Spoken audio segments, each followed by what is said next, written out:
the government and the faction that is led by Rainbow Paita and the faction led by the Prime Minister in the Pango Party.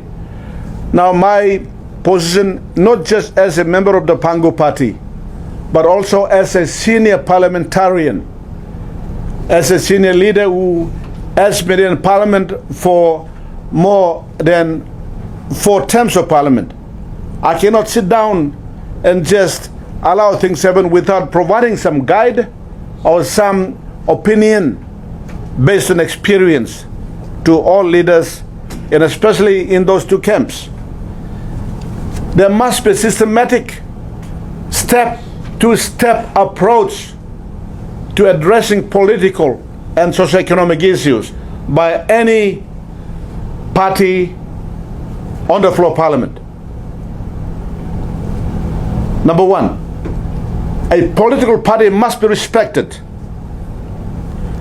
A political party, regardless of who that party is or what that party is, must be respected.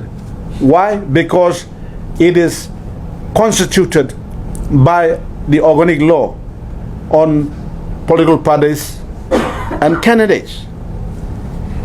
And the constitution of a political party is very important. It is an integral part of that organic law on the OLIPAC.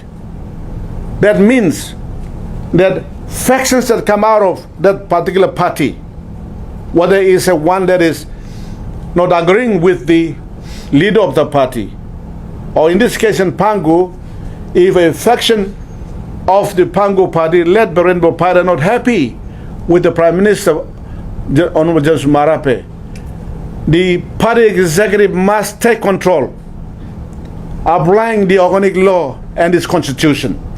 That means the Pango party must come together and sit down under the administration of the party executive in implementing the organic law and the constitution of Pango party.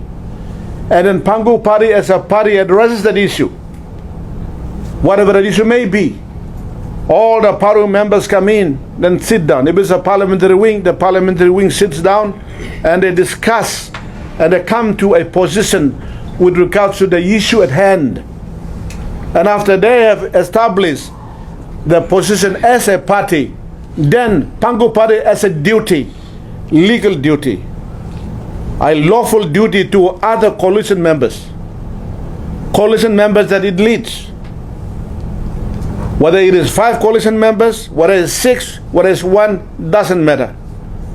If Pango party is the leader in the coalition government, the Pango party has a duty to then call the coalition members to come together, having it establish its position.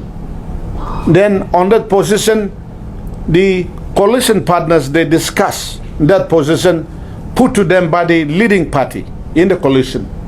Then give time to the coalition members to discuss their issues, that particular agenda.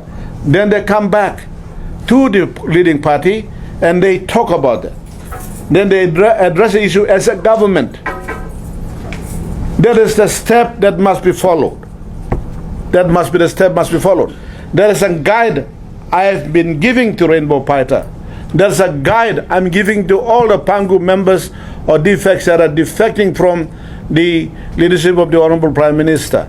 That's also the guide I'm giving to all the members of Pango, including the Prime Minister, Honorable James Marape. The guide is that we follow the party constitution stipulated by the organic law on the integral political parties and candidates. And to prove that point, I have written a letter on the 24th of this month to the party president, Madam President, and to the General Secretary, articulating these issues, that the party must take charge and address the issue that way. In that way, what is happening is this: political parties in leadership, coalition parties that are supporting it as a coalition government, when they start to follow the process, leaders, it doesn't matter who the leader is, when they start to follow the legal process considered under the organic law, then you will find the rest of the institutions of governance will follow suit.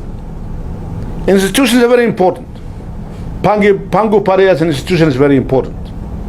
Therefore, following its constitutional process is also very, very important.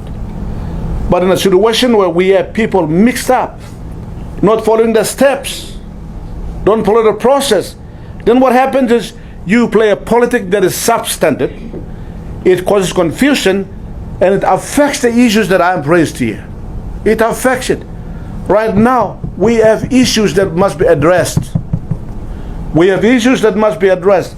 That's the most important thing. Therefore, it is very important for the process of the political party system to be addressed, to be followed properly. So in that way, whatever this outcome as a product of the consultation that takes place through and establish a systematized, systemic process established under the Olympic, you will find that issues of this country are addressed.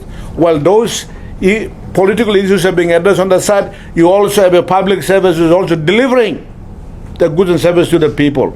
Very important for institutional governance to take place, because there is institutional governance at the political level amongst political parties.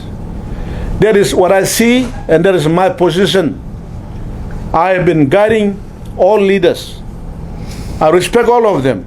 But as a senior and who knows the laws of this country, who has participated in establishing the parties and the political institutions, and who is a strong supporter of institutions and the rule of law in this country, I cannot encourage leaders going through unsystematized processes or not consulting the party process or doing it on a ad hoc basis, because that confuses the public service, that confuses the people of this country, that confuses other political parties and confuses other leaders, and it's not fair.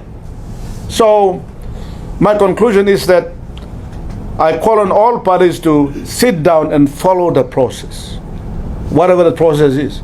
Let's not do things haphazardly. Don't do things on ad hoc basis. We must have the respect of implementing party constitutions and the organic law on the OLIPEC. Thank you very much, ladies and gentlemen.